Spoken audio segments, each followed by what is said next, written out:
Mas eu queria falar de um fato que me chamou muito a atenção, que foi a entrevista do Zeca, do lateral Zeca, e ele colocou que ele não joga mais no Santos porque ele foi agredido pela torcida do Santos e a mãe dele foi ameaçada de morte. Segundo ele, é uma senhora que tem problemas psicológicos e ela teve que parar no hospital, uma coisa muito séria. Ele tem o contrato, o vínculo com o Santos, ele conseguiu uma liminar em cima daquela história de ele pode trabalhar onde ele quiser, mas parece que não há uma consistência com relação ao rompimento de contrato, porque os salários atrasados que são pleiteados já foram acertados pelo Santos e parece que no fechamento da história o Santos deve ganhar essa causa. A pergunta que cabe é a seguinte: o Santos já disse que não libera o jogador enquanto o caso não for resolvido e tal. A pergunta é a seguinte: o Santos deve ter condição de segurar o vínculo do jogador. Então, tanto que alguns clubes que sondaram pularam fora porque não teve jeito. Não ficou no Girona, não foi pro Palmeiras, não foi pro Cruzeiro, acho que São Paulo também, Flamengo, porque tem problema jurídico. É um pepino, o problema é jurídico, mas o jogador foi agredido fisicamente e a mãe dele foi ameaçada de morte. Vampeta, você que é um ex-jogador, você que é um campeão do mundo que já viu várias situações, como você resolve uma parada dessa? Vendendo o Zeca. Voltar, não tem mais ambiente pra isso. O Santos exige que ele peça desculpas. Ele falou: eu apanhei, minha mãe foi agredida. O cara não vai pra uma coletiva botar o nome da mãe pra jogo. E ainda o cara falou: ainda eu tenho que pedir desculpa. Né? Por declaração do presidente do Santos. Se ele quiser voltar, tem que pedir desculpa. Pois é. O Zeca deu uma coletiva, ele não vai chegar numa coletiva e botar o nome da mãe dele, dizer que é uma pessoa que tem problemas, toma remédio, pra tentar se safar do Santos e ele vai. A verdade é que a torcida do Santos andou perseguindo o Zeca mesmo. Eu lembro do ano passado, pichachão nos muros lá em Santos. Pega no pé do Vitor Ferraz agora também, que também tá louquinho pra sair. Né? O Zeca usou um meio, segundo ele, tava tudo devendo. Isso pode ter certeza que é assessoria de... Estava devendo, mas pagando. O Santos quitou tudo, mas tem um lado também de empresário, escritório, ó, vamos sair por esse meio aqui que... Eu acho válido. Se tá devendo, válido. Tem que sair. Mas depende do que deve, depende da maneira. Depois disso tudo que aconteceu, não tem como mais você vestir a camisa do Santos. Como resolve? Aí, sabe o que acontece? A diretoria com... O Zeca agora vai ficar treinando em particular e os empresários, né, os staff do Zeca, que vai tentar resolver com a diretoria do Santos. O Zeca mesmo, pessoalmente, não vai lá, nada. Só vai assinar documentos. E aí, mas tem que liberar o jogador, tem que fazer uma negociação. O Santos não pode perder, porque é um jogador importante, campeão olímpico, jogador de seleção brasileira. Só tem 23 anos. Não vai sair dando de graça. E pra mim chegou a algum momento ser o melhor lateral esquerdo do país. Eu sempre falava isso. Os dois melhores laterais que estavam no Brasil, um do lado direito era o Vitor Ferraz e o Zeca do lado esquerdo. Há um ano e meio atrás, era eles dois. Então vai ter que negociar. Vai ter que negociar com alguém, pegar algum dinheiro, moeda de troca, vir algum jogador importante e dar mais um dinheiro, mas não vai liberar o Zeca de graça, não. 931-200-620, grave a sua mensagem por WhatsApp, a gente quer ouvir sua opinião também sobre esse tema. Como resolver? 931-200-620, alguns anos antes da lei Bosman / lei Pelé aqui para nós, o jogador ele tinha um contrato assinado e ele não conseguia sair. Ele era só um contrato. Ficava treinando, não volta no campo. Você ficava preso. Mesmo no fim do contrato ele não podia sair. Ele tinha um passe, né? Exatamente. Mesmo sem contrato, ele tinha que negociar com o clube. Ele ficava preso. Hoje, felizmente, isso acabou. Dizem que foi um retrocesso. Na verdade, foi um grande avanço do futebol. Se os clubes não têm competência para segurar o jogador, é o problema deles, mas foi um grande avanço. Nesse caso aqui é um caso muito particular. É um caso muito particular. O contrato está em vigência. Os clubes têm esse convênio, esse contato promíscuo com as torcidas. O clube deveria ter feito o quê? Deveria ter processado os bandidos que bateram no jogador. Não fizeram nada. Bruno Prado, e aí? Então, sobre esse assunto, eu conversei com alguns amigos que eu tenho que trabalham nessa área de direito esportivo.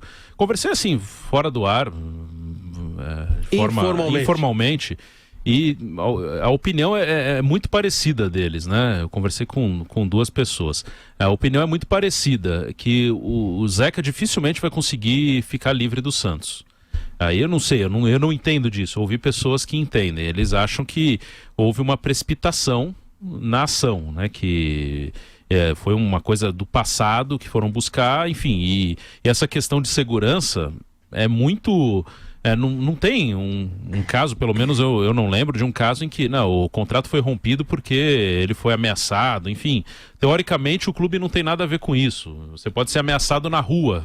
A gente trabalha aqui na rádio, a gente pode descer na Paulista e alguém xingar, alguém ameaçar, alguém tentar agredir. Isso pode acontecer.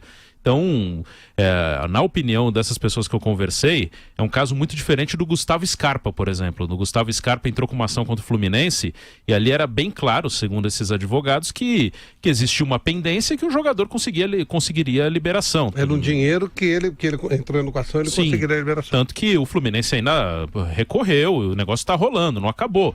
Mas esses advogados acham que o Scarpa não vai ter problema. O Zeca, eles acham que tem um risco para o clube que contratar. Ele pode até assinar, hoje ele está livre para assinar com algum clube, mas esse processo vai andar. Em abril tem uma... audiência. Em abril tem uma audiência entre o Santos e o Zeca. E na opinião desses advogados, mais para frente é bem provável que o clube que contratar o Zeca tenha que pagar uma indenização para o Santos. Por isso que alguns clubes vetaram, né? O departamento jurídico de alguns clubes não aconselharam seguir com a negociação. Então é uma coisa bem complicada e acho que não tem muita alternativa. É o que o Vampeta falou, vai ter que ter um acordo. Alguém oferece um dinheiro para comprar.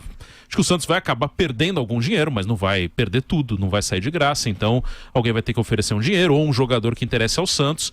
Sem acordo com o Santos, pelo que eu conversei com algumas pessoas dessa área jurídica, dificilmente ele vai conseguir ficar livre. Dificilmente ele sai sem acordo com o Santos. Eu entendo que estava na hora dessa lei ser acrescida desse detalhe. O cara que for agredido por torcida uniformizada, porque as torcidas uniformizadas são ligadas aos clubes. Os clubes bancam esses vagabundos, os clubes sem esquema, diretores sem esquema, tem uma promiscuidade, liberam ingresso para os caras, para eles venderem, dividirem com diretores. Há uma ligação muito clara. Quem está bancando esses carnavais todos aí de torcida uniformizada? São os clubes, dão dinheiro. Então, quer dizer, há uma ligação muito clara. Eu entendo que a agressão de torcedor uniformizado deveria ser item para se considerar motivo para liberação. O cara não vai trabalhar para ser agredido por bandido. O Santos chegou num dia de meio de semana, no horário de trabalho, tinha 36 vagabundos lá esperando por ele. Quem banca esses vagabundos? São os clubes. Zé Manuel de Barros. Então, parece que nas duas primeiras instâncias o Zeca tinha perdido já. Ele conseguiu a liberação na terceira tentativa dos advogados dele. Aí depois apenas, só isso. Depois conseguiu eliminar. Aí depois no Flamengo, os advogados analisaram a situação e os advogados do Flamengo aconselharam o clube a não contratar. Então é aquilo que o Bruno falou também no contato deles, né? Ou seja, é muito provável que o Zeca, para sair do Santos, eu acho que também não há clima mais para ele continuar, para ele seguir vestindo a camisa do Santos Futebol Clube, ele precisa trocar de time mesmo. Não há outro remédio. O que a empresa que cuida da carreira dele lá, a OTB, né? O que essa empresa tem que fazer, ou a gente fala o Zeca, mas às vezes os caras têm mais voz ativa do que o... Não, mas não é o jogador. O próprio jogador. Não é o que eles têm que fazer é buscar um interessado disposto... O Gabriel faz uma troca com o Corinthians. Exatamente. Disposto a uma negociação. Acho que o caminho agora para a saída do Zeca, pro Santos não adianta, que não vai ter clima mais pro Zeca voltar a jogar no Santos. Eu não jogaria também, então, não. Vai te cantar. É interesse do Santos agora uma negociação. Ele quer ser ressarcido. É isso. E o Zeca não quer jogar no Santos. Ou seja, os dois concordam nisso, né? Tem interesse numa negociação. É uma boa ideia. É uma boa ideia. Interesse no Marquinhos Gabriel, quando ele precisa de um lateral esquerdo mesmo. E o Marquinhos poderia sair sem grandes prejuízos. O Flamengo também não está satisfeito com os dois laterais. Será que não tem ninguém lá que agrade ao Santos, que tem interesse em vestir a camisa do Santos Futebol Clube? Ou seja, vai ter que ser na base da negociação. A saída dele agora depende da concordância do Santos. É preciso que haja uma negociação, é o único jeito agora. Não há nenhum profissional que possa trabalhar nessa situação.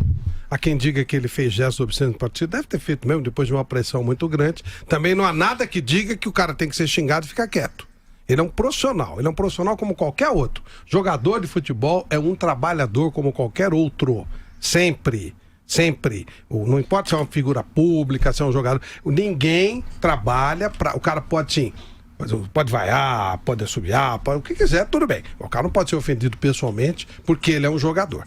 Ele é um profissional como qualquer um trabalhador. O Vampeta usa muito tempo. Ele é um pai de família como qualquer outro. Pai de família é pai de família. Tá indo para 4 meses, hein, que ele tá afastado. Se o cara não pode chegar num banco e xingar o caixa do banco, você não pode xingar o motorista de ônibus, ele não pode xingar também o jogador. É tudo igual. Não tem, são trabalhadores. Ah, ganha muito, e daí? Ótimo, talento dele, Deus que ajude. Não tem nada a ver uma coisa com outra. Só a opinião, Diogo.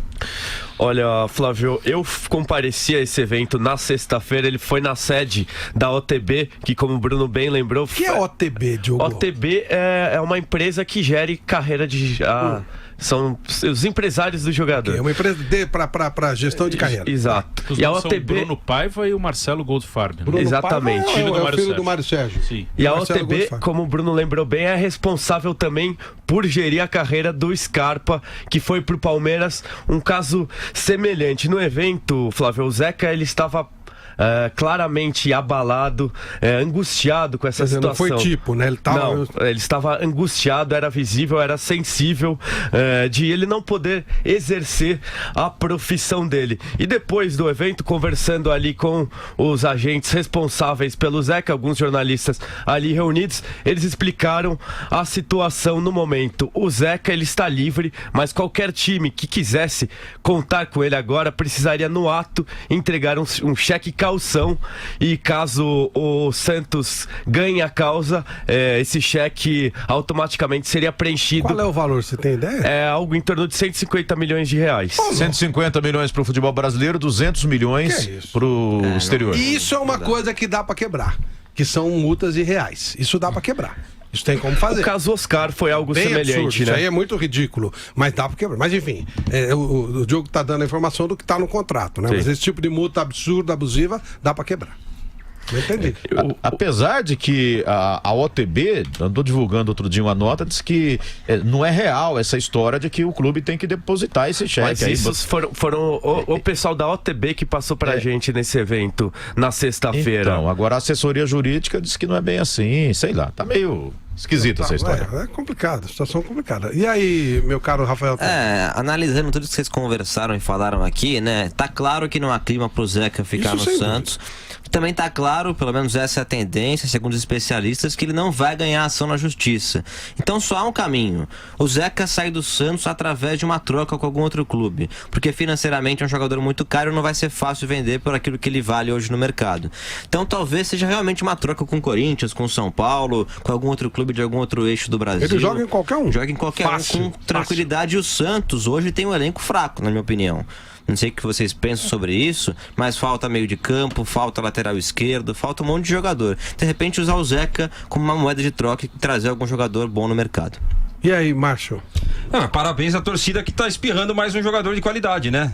Isso acontece no São Paulo, isso acontece em grandes clubes do futebol brasileiro, e a diretoria continua recebendo esses caras aí para conversar, para dar palestra. O Brasil é o único lugar que bandido tem todo esse privilégio. Os caras são bandidos, tem que acabar com isso aí, expurgar essa porcaria de todos, é inacreditável. Os caras dão palestra em muitas oportunidades para jogador, né? São ajudados ainda no carnaval, nessa época que o clube dá de dinheiro para ajudar em torcida uniformizada a desfilar, e é um jogador que tá indo embora e o Santos pode ficar com o pincel na mão de novo. Não que ameaça, que o cara tá, sabe, se sentindo machucado. Se você for ameaçado aqui, isso não vai ser motivo para você arrumar uma briga para você sair da Jovem Pan. O cara também tem que saber conviver com isso, né? Passaram do ponto. Ele foi agredido e a mãe dele foi ameaçada. Foi ameaçada, mas... Eu faria o que ele fez. Como é que descobriram o número do celular dele? E ele estava em grupo de bate-papo com a torcida uniformizada. Ele também deu trela para algumas... Mas às vezes você é obrigado a conviver com o bandido para você poder viver. Eu sei, Flávio, mas tem algumas coisas... Se o clube aceita, tem que expurgar essa jogador praga. tem que pôr limite também algumas coisas. Eles têm esquema com políticos, eles têm esquema com polícia, eles têm esquema com segurança, eles têm esquema com diretor de clube. Então, coitado do jogador. O jogador é a parte mais frágil. Ele é obrigado a conviver com a bandidagem, frequenta o clube, recebe dinheiro do clube, tem esquema com direção. Como é que o cara vai fazer? Mas você lembra aquele episódio que vazou lá, dele argumentando com o torcedor? Vocês não podem xingar assim e tal, porque outro dia nós fomos eliminados, vocês criticaram da arquibancada, aí sim, isso aí vocês podem fazer. Pô, jogador de futebol tem que dar satisfação para torcedor aquele ponto. Então, por isso que eu falo, a relação toda tá errada. É culpa dos clubes. Tá tudo errado. Tem que expurgar esse lixo. O que a torcida uniformizada dá pra clube? O que então. a torcida uniformizada dá pra clube? Nada. E esses lixos têm força em todo lugar. Pô, o jogador tem que se expor a esse papel de ridículo de ter que se explicar pra torcedor uniformizado. E aí, ó a consequência disso, ó o desfecho disso. Tá tudo errado. O cara fica desprotegido em muitas oportunidades. O cara, ainda mais Santos, que é uma cidade pequena, o cara vai, desce do prédio pra tomar um sorvete, o cara ainda é intimado, coloca um dedo na tua cara. É complicado. Mas eles também têm culpa porque eles vão em churrasco dessa gente. Entendeu? Mas aí é legítima defesa. Mas o que você vai Flávio, fazer? mas tá tudo Os errado. bandidos estão todos lá o dia inteiro. O que você vai fazer? A Como é que você vai relação brigar com toda os caras? tá errada. Relação promíscua, Esses né? caras são todos de bandos. Eles são quadrilhas, eles são treinados. Muay Thai e tal, não sei o quê. Como é que você vai brigar com os caras, pô? Ninguém Se tá falando... A diretoria tem que tomar providência, proibir. A polícia tem que fazer isso. Parar com essa promiscuidade com políticos. Tem que olhar, são quadrilhas, você tem que acabar com a quadrilha, crime organizado, tem que acabar com esses caras. Porque o jogador é parte mais. Como é que você vai bater de frente? Não tem jeito. Mas é bom cada um na sua, eles na deles, o jogador na dele, porque se Claro. o torcedor comum chamar o Zeca, que é a discussão no momento, para um churrasco, eu sou torcedor comum, nem telefone do Zeca eu tenho. Os caras têm no grupo do WhatsApp. Eu quero chamar o Zeca para o aniversário da minha filha. Eu não vou conseguir. Claro. Ele jamais vai na minha casa. Claro. Mas vai na torcida uniformizada no churrasco. Tá? Então tá tudo errado, é uma bagunça. Mas nesse caso, eu acho que o Zeca vai dançar, não vai sair assim facilmente, não. Ele vai ter que voltar, tal. Não vai voltar, como disse o presidente, ele que peça desculpas que ele volta. Então não vai ser assim, não tem mais como. Não acredito que ele esteja brigado, como disse o presidente, quando ele saiu, né? Brigou com todo mundo aqui, os jogadores, o clima não é bom, o presidente antigo ainda, né? O clima não era bom, então mentira. O jogador não compra a briga um do outro assim, não. Os jogadores são unidos, ele se dá bem com o grupo do Santos, sim, mas pelo clima que foi criado politicamente, ele não tem mais como jogar no Santos Futebol Clube. Mas cabe um monte de clube aí do futebol brasileiro, todo mundo queria o Zeca. Qualquer um, joga qualquer um, fácil. O Zeca no evento também deixou muito claro que o dinheiro é o que menos está importando. A questão do dinheiro era o FGTS, uma parte e direito de imagem também que estavam atrasados. Ele falou que já teve momentos que o Santos deveu mais para ele, só que ele não via a necessidade. Essa entrada na justiça foi uma brecha legal para ele conseguir se desligar do Santos por essa questão, pelo medo. Ele falou que sente medo por ele, pela família dele. Ele disse que entrou no futebol para fazer o bem para a família dele, e hoje ele achava que pela carreira dele estava colocando a família dele em risco. Perfeito, isso é gravíssimo. Isso é geral, tá, gente? Os caras convivem com esses bandidos por culpa dos clubes, por culpa da polícia, por culpa dos políticos. É a promiscuidade. É um crime organizado que tomou conta do futebol, e os caras que não entrarem no esquema, eles estão ferrados. É mais ou menos os caras quando moram em comunidade, tem os bandidos da comunidade, o cara fala, pô, mas todo mundo convive, o cara é um trabalhador normal, tudo, mas tem que conviver com os caras. Porque a polícia, né, as UPPs lá do Rio, os caras têm esquema com o bandido. Como é que você não vai conviver com o bandido? Você mora na favela, você é a parte mais fraca. Você é obrigado a conviver com os caras. É igualzinho. Acho que esse mais da UPP tem muito a ver. O UPP é o clube, o bandido tá lá, o PP se une com o bandido, e aí a comunidade fica envolvida no negócio. Aí você vai falar, eu sou herói, eu vou brigar? Tá louco? Como é que vai fazer? Você é obrigado a conviver com os caras. Não tem jeito.